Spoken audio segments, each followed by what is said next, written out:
আপনাদের ভাইয়া এই যে মাংস কি রান্না করো? খাসির মাংস বুনা করতেছি। আর এখানে জর্দা ভাত, জর্দার জন্য সব রেডি। আর এখানে মাংস,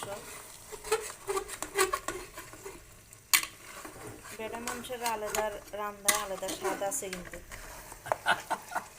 যে সুন্দর একটা হাসি দিছে, খাবারের প্রশংসা করছি দেখে যে সুন্দর একটা হাসি দিছে, এই হাসিটা কেউ কিনতে পারবেন আপনারা?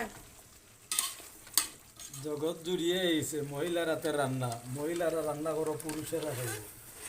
আচ্ছা, হঠাৎ আমরা রান্নু, হয়তো লবণ কম হইব, বেশি হইব, হলুদ কম হইব, মরিচ বেশি হইব, একটু এর লাগে দেখবা, একটু স্বাদ লাগবে। ট্রাই করবা লবণ হয়েছে কি হয় নাই। আচ্ছা, তা আমি একটু ডাইকে তো, আচ্ছা, একটু ডাক না দিয়ে তো। এই গাছের ডাল একটা ইল্লো হইতে হবে। এই যে এগুলি এই যে গাছের ডাল এটা। দারচিনি, আচ্ছা আচ্ছা। এটা দিলে গ্রাম কয়।